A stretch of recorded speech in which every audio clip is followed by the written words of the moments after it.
She simply watched, her gaze speaking thousands of words without saying a single one. I had given her a tiny gift, and she turned everything I expected upside down. Elias shuffled through the neon-lit corridors of Nova Lyra Station, his boots clicking against the polished alloy floor with a rhythm that seemed almost musical, if the music were composed entirely of missteps and awkward hums. The station smelled faintly of ionized metal and baked synthetics, a scent that made his stomach rumble with hunger and nostalgia at the same time. Vendors from across the galaxy hawked their wares from hovering stalls, each decorated with holographic banners that flickered erratically, casting rainbow glints across the walls.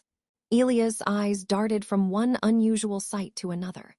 A trio of gelatinous beings selling graviton fruit, a robot that seemed to be meditating in midair, a small creature with 6 legs, and a penchant for swiping unattended trinkets. He attempted to focus on his mission, though he wasn't entirely sure what his mission was other than avoiding embarrassment while delivering a tiny gift that had taken him far longer than he cared to admit to procure. The gift, a delicate object almost laughably small in his hand, felt simultaneously monumental and absurd. He had wrapped it in layers of shimmering fabric that refused to stay still, as if the wrapping itself had a mind of its own. When he tried to straighten it, a small spark of anti-gravity energy made it hover and spin, bumping against the corridor walls and narrowly missing a hovering vendor selling interstellar pastries that emitted faint puffs of luminous smoke. "Great," he muttered under his breath. "I'm a one-man demolition squad."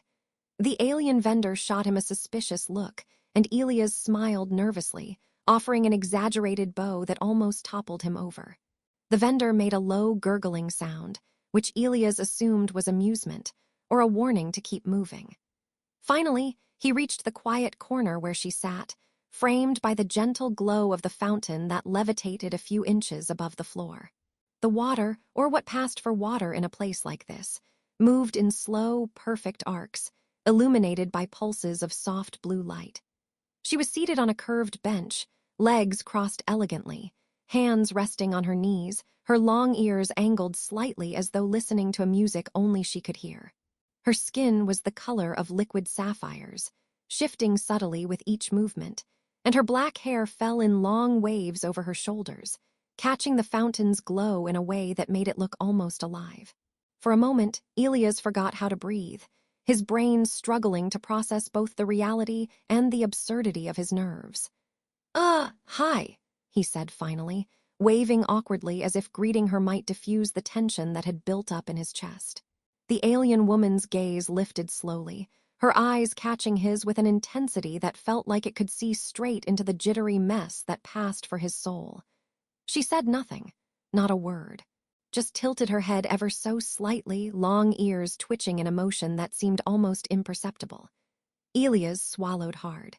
He had rehearsed what to say, but all rehearsals dissolved into a jumble of "hello, I'm totally normal, and please don't vaporize me." He extended the gift, which immediately slipped from his fingers as if gravity itself had decided to mock him. It bounced off the fountain's edge, sending tiny droplets into the air, some of which landed on a nearby hovering vendor's hat. The vendor glared, and Elias made a face like a guilty puppy. The alien woman, meanwhile, didn't flinch. Not a muscle in her face betrayed anything beyond a faint curiosity. Elias bent down, scooping up the hovering, spinning gift. It's for you," he stammered, feeling like a child offering a shiny rock to a queen. He straightened, only to trip over his own bootlaces, landing awkwardly on one knee in front of her. "I'm graceful," he said, voice trembling with the sort of humor that comes only from the desperation to seem less ridiculous than one actually is. She tilted her head a bit more and let out a soft, chime-like sound, something that might have been a laugh if humans could laugh that quietly without words. Elias held the gift out again, this time with more care, though his nerves still threatened to betray him. The object hovered in his open palm, tiny and unassuming. A sphere that shifted colors in a subtle spectrum, a minor quantum anomaly that seemed far too small to contain any importance. "I thought you might like this," he said. "Or not, I mean no pressure. If you hate it, I'll just keep it, for science. Totally scientific reasons. He chuckled awkwardly, but the chuckle sounded tinny in the vastness of the station's corridors. The alien woman's gaze lingered on the sphere. Her eyes narrowed slightly, not in judgment, but in a way that made him feel like she was inspecting every motile particle of his being. Her silence, heavy yet oddly comforting, spoke volumes. It told him she noticed the effort, the clumsiness, the sincerity, and perhaps even the humor in his fumbling. He hadn't expected her to respond with words. Her species, he had read somewhere in a dusty intergalactic handbook, valued silence and deliberate gestures over the chaotic noise of speech. But he had not anticipated just how much a single look could convey. Unable to resist filling the void of her silence, Elias muttered, "I promise I'm not always this disaster-prone, just usually." He leaned back slightly, trying to appear nonchalant, though his heart raced as if attempting escape. The woman's ears twitched, a subtle movement that he chose to interpret as amusement. Encouraged, or perhaps delusional, he added, "I mean, seriously, if I were a robot, they'd have rebooted me by now." Her lips curved ever so slightly, just enough to hint at a smile, and Elias felt a surge of relief and wonder. For a while, they simply sat together, him awkwardly hovering over his tiny gift, her calm presence a counterpoint to his internal chaos. The fountain's gentle arcs and the distant hum of the station provided a strange kind of rhythm, a cadence that made the world shrink down to just the two of them. Every so often, a hover cart zipped past, a small explosion of neon light illuminating the space between them, but neither flinched. Elias found himself talking again, filling the space with half-coherent stories of Earth customs, his worst cooking disasters, and the oddities of human fashion. Each tale was punctuated with his own nervous laughter, which seemed, to his surprise, to elicit subtle reactions from her. A small tilt of the head, a flicker of her eyes, the merest lift of her lip. Minutes passed, or hours. Time was unreliable on Nova Lyra Station, and Elias realized he hadn't yet made a single joke about quantum entanglement or anti-gravity mishaps. "I guess I should say something about science," he said, gesturing vaguely to the sphere. "It's quantum-wide totally advanced. Could, hypothetically, do things, or not, depends on your perspective." The alien woman's eyes glimmered with what he dared to interpret as interest, and she reached out a hand, long fingers hovering just above the gift without touching it. A small pulse of energy made the sphere rotate, casting tiny fragments of colored light across her skin. The effect was mesmerizing. Elias grinned despite himself. "See, totally meant to do that. All planned, professional-level gift presentation. You should be impressed." She regarded him with a tilt of her head, long ears moving in perfect symmetry, and Elias laughed again, the sound echoing oddly in the space between them. The fountain bubbled merrily, as if approving of the interaction, and somewhere in the distance, a robot muttered something that sounded suspiciously like, "Humans are weird asterisk." He realized in that moment that the gift, tiny, unassuming, and almost laughable, had done exactly what he hoped.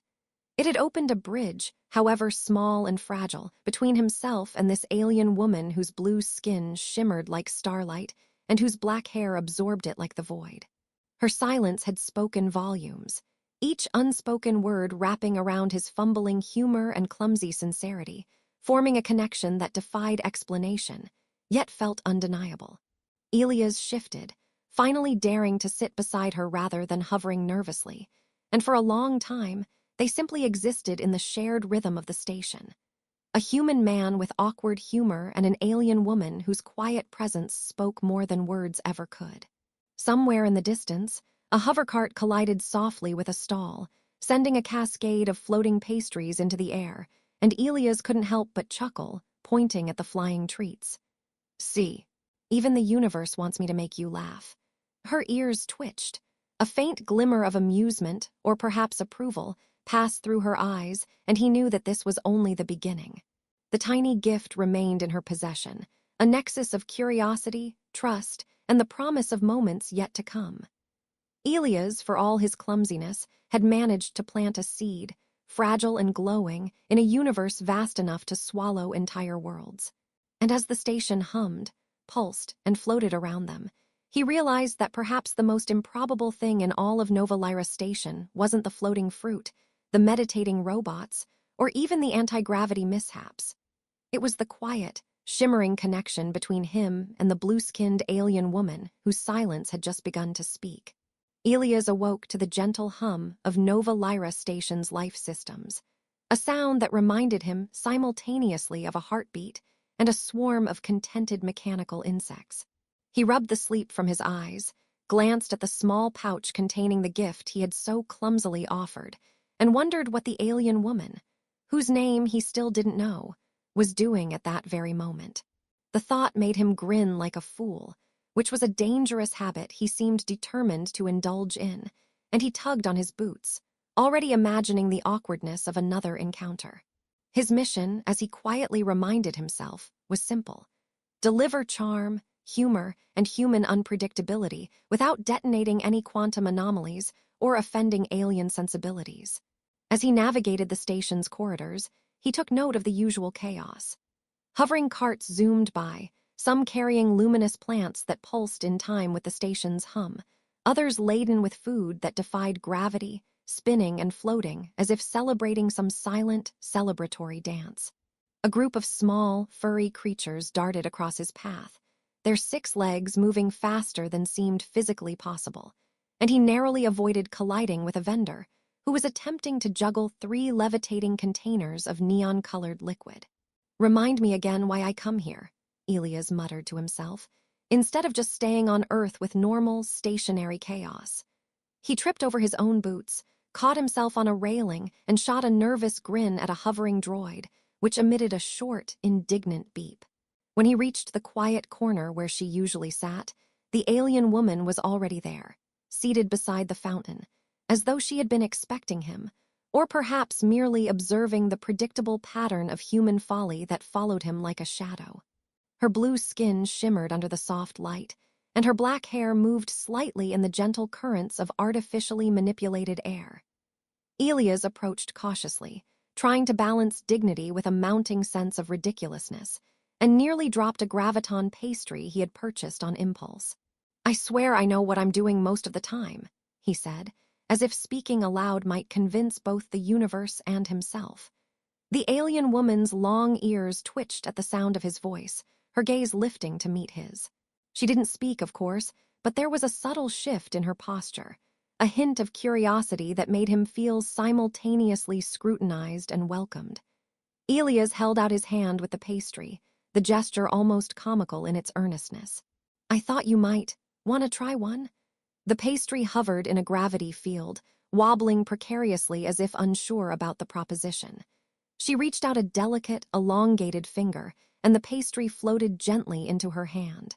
Elias exhaled in relief, muttering, "See, nothing exploded. I'm winning at this."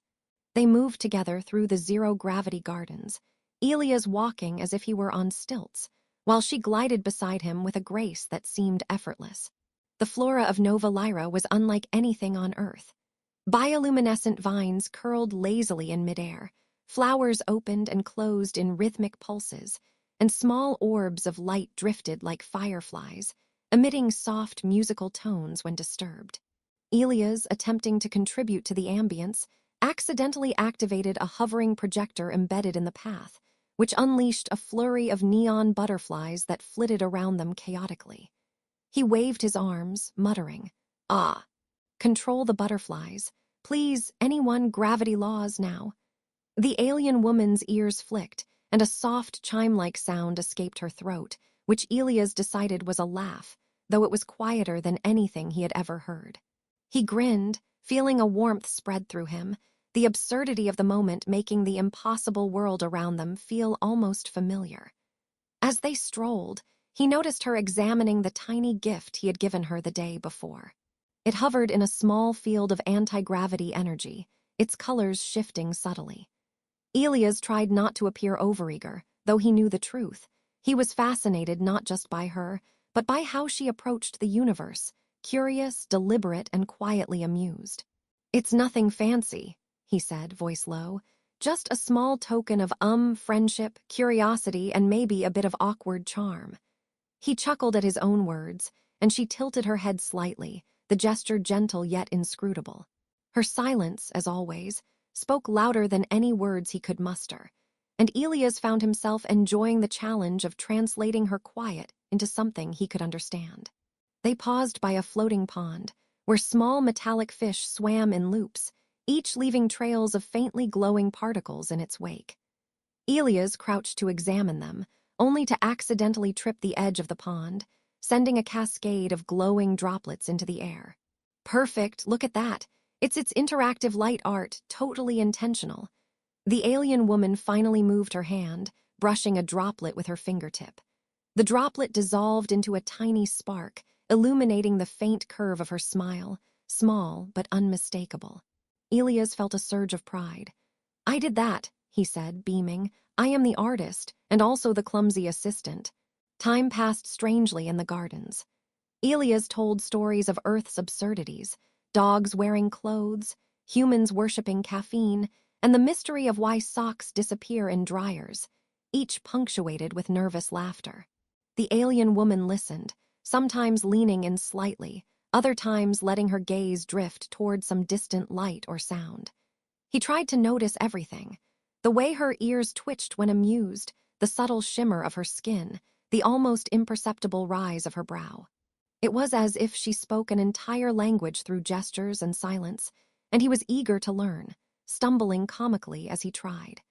They eventually sat on a levitating bench that rotated slowly above the ground, giving them a panoramic view of the station. Elias pulled the gift closer, watching how she interacted with it. "You know," he said, "I honestly didn't think something this tiny could cause so much, I don't know, cosmic intrigue." She regarded him quietly, her gaze steady.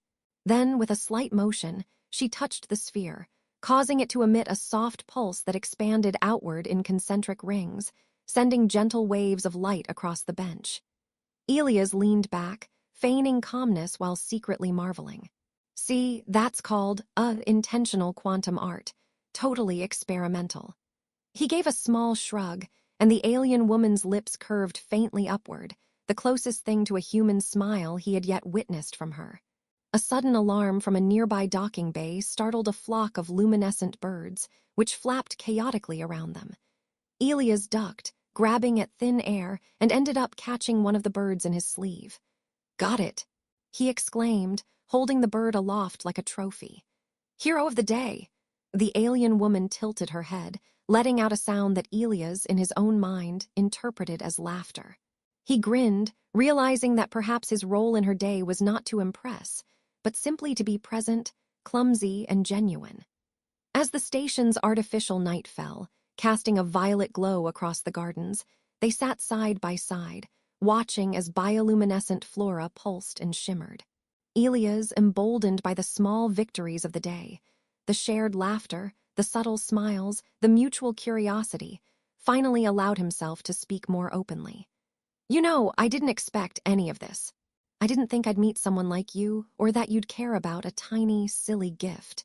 He paused, watching the way her eyes reflected the soft lights around them. "But you did. You care in your own, quiet way. And I appreciate it." Her long ears twitched, and she reached out, hovering a finger above the sphere. A pulse of energy made it spin, casting shards of colored light across her face, highlighting the small but unmistakable curve of her lips. Elias felt a shiver of awe and relief. She didn't need to say anything. Her gestures, her presence, her subtle amusement, all spoke louder than words. He laughed quietly, trying to ease the tension he felt building in his chest. "You know," he said, "if I keep embarrassing myself this much, you're going to have to adopt me as a personal entertainment system. I accept tips in the form of smiles or quantum anomalies." She tilted her head, and he swore he saw a glimmer of genuine amusement sparkle in her dark eyes. By the time the artificial stars above the gardens flickered on, Elias realized that the day had passed in a series of small triumphs. Shared humor, subtle gestures, and the quiet building of trust. The tiny gift, once a clumsy offering, had become a symbol of curiosity, patience, and the strange delight of interspecies connection. He leaned back, letting himself soak in the moment. The soft hum of the station, the gentle glow of the garden, and the alien woman whose silence had become a language he was slowly learning to speak. Somewhere between her measured quiet and his relentless, as they floated there, suspended above the gardens, Elias whispered to no one in particular, "I don't know what's next, but I think it's going to be incredible."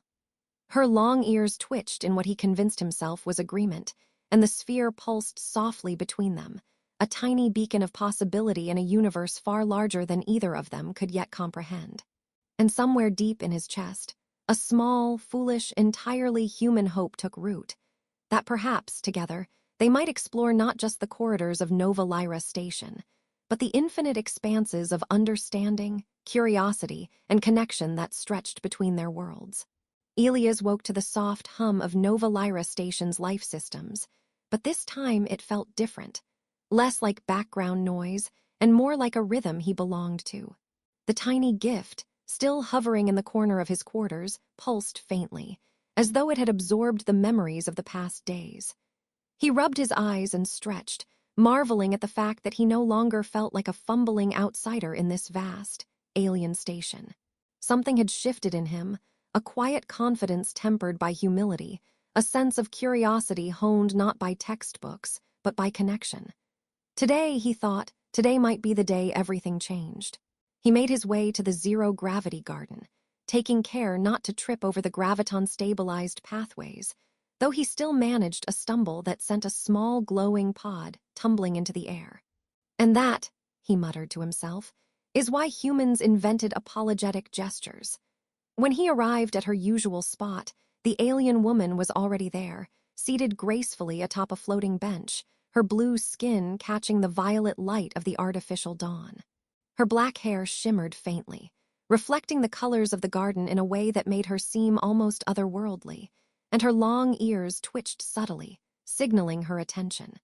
Elias approached, holding a small device of his own making, one he had cobbled together over the past few days, a playful attempt to bridge their worlds. It emitted tiny bursts of holographic light when activated, spinning miniature stars in midair. "I call it the stellar confetti projector," he said, barely concealing his nervousness. "Totally practical for parties or interstellar diplomacy." She tilted her head, a faint sound escaping her throat that he interpreted as laughter. Her silence, as always, spoke volumes, but today it felt warmer, teasing even, as if she were inviting him to take the next step without words. He held out his hands, offering the device. "For you, maybe, if you want it." No pressure. The gift hovered between them, caught in an anti-gravity field, its colors shifting with the pulse of the station. For a moment, nothing happened, and Elias felt the familiar surge of panic. What if she didn't like it? What if she thought it ridiculous? What if he had misjudged everything? He opened his mouth to apologize preemptively, but before he could, she moved. Her long, delicate fingers reached toward the device, and a soft pulse of energy made it expand, projecting a swirling galaxy in midair. Elias staggered backward in mock astonishment. "Whoa, that's exactly how it's supposed to work, totally intentional." The alien woman regarded him quietly, then touched the sphere of light. Instantly, it transformed, emitting a gentle hum that resonated through the garden and wrapped around them both. Elias realized, with a mix of awe and absurdity, that she was not just accepting the gift, she was responding, improvising in a way that made the small device sing. "And that," Elias whispered, "is why humans shouldn't be allowed near quantum energy, or maybe exactly why we should." She tilted her head again, letting out a low, melodic chime, which he laughed at nervously. "I swear I'm funnier in person." The galaxy of light expanded, casting colors across her shimmering skin, highlighting the curve of her lips and the glimmer in her eyes. Elias felt a rush of recognition, not just of her beauty or mystery, but of the profound trust and curiosity that had grown between them. He realized how much he had changed. Gone was the anxious, bumbling human who feared embarrassment and rejection. In his place was someone willing to embrace the unknown, to approach it with humor, sincerity, and courage. The tiny gift he had given her had been a catalyst, but the real transformation was within him. The willingness to be vulnerable, to make mistakes, and to connect across the vast gulf of species, language, and culture. The alien woman's hand hovered above the galaxy projection, then withdrew, and a pulse of energy shifted it into a new form. A small, intricate device of alien design, delicate and elegant, hovering just above his outstretched hands. Elias blinked. You made this for me." He marveled at the craftsmanship, the subtle glow of energy, the sense that it contained not just light, but intention and meaning. She didn't speak, but her gaze held a depth that rendered words unnecessary. In that moment, the absurdity of the station, the floating fruit, the hovering carts, the mischievous robotic assistants faded into the background. All that mattered was the silent dialogue between them, the gift and the response, humor and seriousness intertwined, curiosity and trust entwined. Elias laughed quietly, holding the alien device as if it were both fragile and miraculous. "I guess this is how we do diplomacy in space," he said. She tilted her head, a faint glimmer of amusement or approval in her eyes, and he felt a warmth he could not name. As they floated above the gardens, time seemed to stretch and bend. Small orbs of light drifted lazily around them, casting soft illumination on her shimmering skin and his excited, awkward face. Elias recounted, quietly, the small moments that had led to this, dropping the first gift into the fountain, the accidental butterfly projection, the levitating pastries, and she responded with the slightest gestures.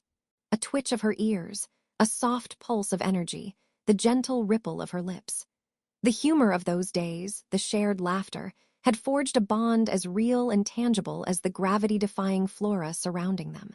He realized, too, that the alien woman had changed him in unexpected ways. He had learned patience, to observe and interpret subtle cues, to respect silence and find meaning within it.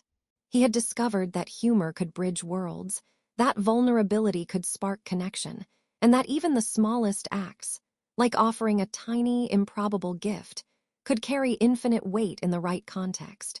The universe was vast and chaotic, but within the quiet interplay of gestures, glances, and shared laughter, he had found a sense of grounding, a kind of home beyond any planet or station. The alien woman reached forward once more, touching the device in a way that caused the galaxy of light to fragment into a cascade of sparkling stars. They floated gently around them, drifting in arcs that mirrored their shared journey. Awkward beginnings, tentative explorations, and now a mutual understanding that defied species and language. Elias laughed, ducking as a tiny star bounced off his shoulder. Okay, I admit it. Quantum confetti is dangerous but totally worth it."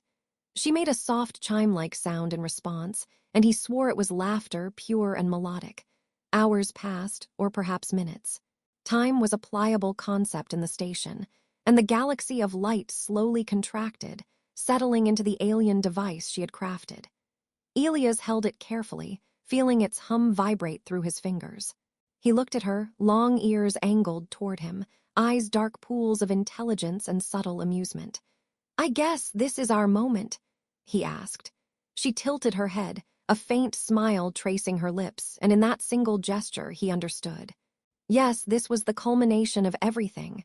The gifts, the mishaps, the humor, the trust, the silent dialogue. He reached out, his fingers brushing against hers, and the contact was electric yet gentle, a bridge across worlds. "You know," he said softly, "I didn't expect any of this when I picked up that silly little gift. I thought it would be a joke, or maybe an awkward introduction. But you made it extraordinary." Her ears twitched, her lips curved slightly more, and the alien device pulsed softly in acknowledgement. Elias laughed quietly, realizing he had found something far more remarkable than any technological marvel. A connection that spanned species, cultures, and expectations, built on curiosity, courage, and laughter. The sun-like glow of Nova Lyra Station's artificial dawn bathed the garden in a gentle light, and Elias leaned back, letting the quiet of the moment wash over him. The alien woman remained beside him, her presence a steady, grounding force, her subtle gestures conveying understanding, trust, and perhaps a hint of amusement at his continued awkwardness.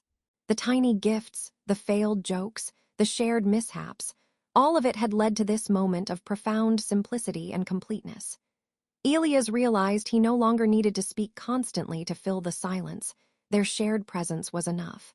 Humor, curiosity, vulnerability, and patience had formed a dialogue richer than words. He laughed softly to himself, thinking of all the missteps, all the quantum accidents, all the levitating pastries, and how they had led to this perfect, improbable harmony.